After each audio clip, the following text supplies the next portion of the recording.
ధనుర్మాసం విశిష్టత. Hi friends, welcome to my channel. కాలాన్ని కొలిచేందుకు మనం అనేక కోలమానాల్ని వాడతాం. వాటిలో చంద్రమానం, సౌరమానాలు ముఖ్యమైనవి. చంద్రుడు ఏ నక్షత్రంలో ఉంటే దాన్ని బట్టి చంద్రమానం లెక్కిస్తారు. సూర్యుడు ఒక్కో రాశిని దాటడానికి బట్టి సౌరమానాన్ని లెక్కిస్తారు. సూర్యుడు రాశిలోకి ప్రవేశించిన సమయాన్ని సంక్రమణము అంటారు. ఆయా రాశుల్లో సూర్యుడు సంచరించే కాలంను సౌరమాసం అంటారు. ఉదాహరణకు కర్కటంలో సూర్యుడు ప్రవేశించే సమయము కర్కట సంక్రమణం అంటారు. అదేవిధంగా కర్కట రాశిలో సూర్యుడు సంచరించే కాలము కర్కట మాసం అంటారు. సూర్యుడు ధనుసు రాశిలో ప్రవేశించిన సమయం ధను సంక్రమణం కాగా ధనుసులో సూర్యుడుండే కాలము ధనుర్మాసం అంటారు. మానవులకు ఒక సంవత్సరం, దేవతలకు ఒక రోజు కింద లెక్క అంటారు. ఈ లెక్కన ఉత్తరాయణం రాత్రి, దక్షిణాయనం పగలుగా భావించబడుతుంది. సూర్యుడు కర్కట రాశిలో ప్రవేశించుట కర్కట సంక్రమణం అంటారు. అక్కడి నుండి దక్షిణాయనం ప్రారంభం అనగా ఇది రాత్రి కాలం. మకర రాశిలో ప్రవేశించు సమయం మకర సంక్రమణం.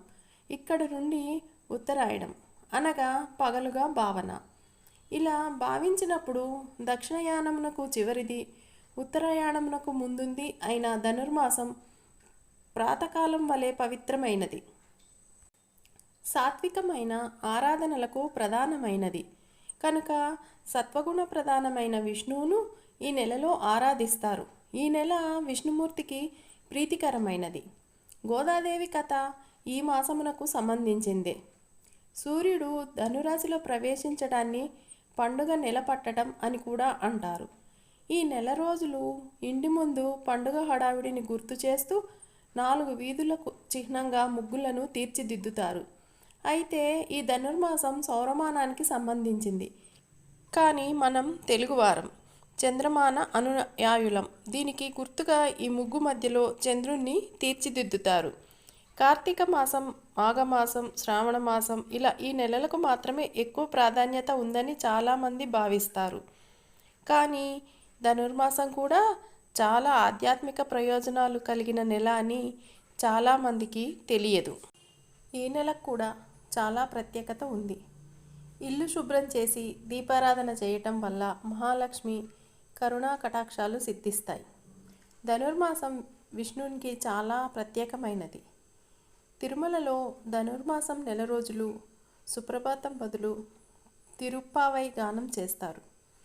విష్ణు ఆలయాల్లో ఉదయం అర్చనలు చేసి నివేదాలు చేసి వాటిని పిల్లలకు పంచుతారు. ఇలా చేయటాన్ని బాలభోగం అంటారు. అలాగే ధనుర్మాసం దేవతలకి బ్రహ్మీ ముహూర్తం లాంటిది. ఈ మకర, కర్కట సంక్రాంతులలో స్నాన, దాన, హోమ, వ్రత పూజలు చేయటం చాలా మంచిది. అసలు ధనుర్మాసానికి ఎందుకంత విశిష్టత? ధనుర్మాసం వచ్చిందంటే ఆలయాల్లో పండగ వాతావరణం నెలకొంటుంది. విష్ణుమూర్తికి ప్రీతికరమైన మాసం కావటం వల్ల వైష్ణవులు ధనుర్మాస వ్రతం ఆచరిస్తారు. గోదాదేవి ధనుర్మాసం అంతా విష్ణువ్రతం చేపట్టి స్వామిని కీర్తించింది. సూర్యాలయాలు, వైష్ణవాలయాలు సందర్శించటం చాలా మంచిది. ధనుర్మాసం అంటే దివ్య ప్రార్థనకు అనువైన మాసమని అర్థం. ధనుర్మాసం తెలుగు సంస్కృతిలో ఒక భాగం. దేవాలయాల్లో ఆండాళమ్మ పూజ, తిరువప్పై పఠనం, గోదా కళ్యాణం, ప్రసాదాలు మొదలైనవి ధనుర్మాసంలోనే నిర్వహిస్తారు. తిరుమలలో ధనుర్మాసం నెల రోజులు సహస్రనామార్చనలో తులసి దళాలకు బదులు బిల్వపత్రాలను ఉపయోగిస్తారు. ఈ నెలలో ప్రతిరోజు బ్రహ్మీ ముహూర్తంలో పారాయణం చేసిన వారు దైవానుగ్రహానికి పాత్రులవుతారని ప్రతీతి. ఆ భూదేవి అవతారమైన ఆండాళ్ రచించిన దివ్య ప్రబంధమే తిరుప్పావై.